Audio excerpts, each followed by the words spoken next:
Me päätettiin tyttöjen kanssa lähteä syysretkelle Lintulan luostariin selvittämään, miten tuohuksia tehdään. Tytöt vierailevat luostarissa nyt ensimmäistä kertaa. Minä olen käynyt täällä pienenä poikana. No niin, täälläpä sitä ollaan. Lintulan luostarissa. Tämä on se nunnien koti. Ja täällä kuulemma on se tuohustehdas. Nunnat tekee siellä niitä tuohuksia. Kuunnelkaa. Tuo kuuluu Vähän on semmonen kello ääni, eikö oo? No, meitä pitäisi olla kohta tuolla Nunna Xenia vastassa. Lähdettekö me tervehtimään Nunna Xenia? Joo. Mennään. Tervetuloa tänne Lintulan luostariin. Kiitos, kiitos. Minä olen Johannes ja tässä on Sointu 6 vuotta. Helina on tässä 5 vuotta ja sitten Muusa on 2 vuotta. Ja minä olen Nonna Xenia. Mukava tavat. Kuultiin, että täällä tehdään tuohuksia. Kyllä tehdään tuohuksia koko ortodoksisen kirkon tarpeisiin. Okei. Me mielellään tultaisiin tutustumaan tähän teidän tehtaaseen. No lähdetään katsomaan. Yes. Nunna Xenia kertoi, että nunnat huolehtivat koko luostarista ja valmistavat talvikaudella tuohuksia. Nunnat ovat naisia, joiden tärkein tehtävä on rukoileminen. Muistatteko sitä, mistä ne tuohukset valmistettiin? Mistä aineesta?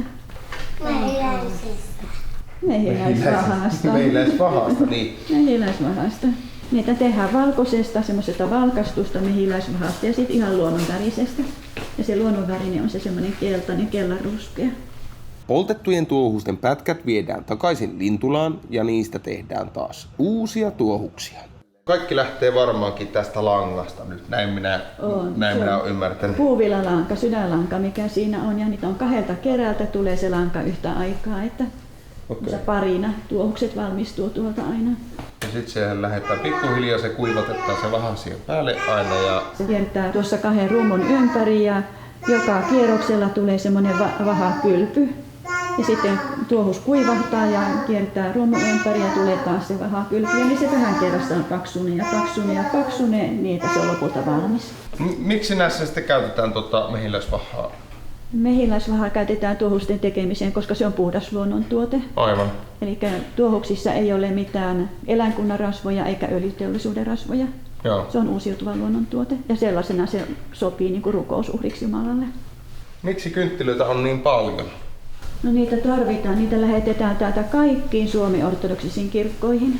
Ja ihmiset vielä kotiinkin ostaa ja polttaa niitä kotona ikonin edessä. Niitä tarvitaan paljon. Niitä valmistuu vuodessa semmoinen 6-7 tuhatta kiloa. Okei.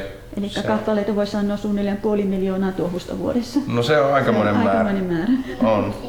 Nyt kun tämä tuohus on sitten valmistettu, niin mihin tätä oikein käytetään? Se on rukoustuohus. Eli se sytytetään kirkossa tai kotona ikonin eteen ja se kuvaa palavaa rukousta, sitä meidän omaa rukousta. Ja se kuvaa myös Kristuksen valoa, joka loistaa meitä. Et kun me sytytetään tuohus, niin me siinä ihan sanattomasti ilmaistaan, että me halutaan elää Kristuksen valossa ja seurata sitä. Mitäs tytöt, mitä luulette, että kiinnostaisiko teitä lähteä jossain vaiheessa sytyttämään tämmöiset tuohukset? No niin. Nunnat eivät mene naimisiin, eivätkä omista mitään. Elämä on omistettu rukoukselle, arjen askareille ja Jumalan palvelemiselle. Nunna Xenia on ollut luostarissa jo yli 20 vuotta. Ja pisimpään luostarissa on ollut skeemanunna Melania jo 55 vuoden ajan. Aamuin illoin nunnat kokoontuvat kirkkoon Jumalan palveluksiin ja päivisin nunnat tekevät kuuliaisuustehtäviään. No tytöt, nyt kun tuohus sytytetään, niin voidaan tehdä ristinmerkkiä ja sit mietit jonkun rukouksen, minkä mielessä sanot silloin kun sytytät tuohuksen. Mikä se sitten on se esirukous? Mitä sillä tarkoitetaan, kun tätä tuohusta sytytetään?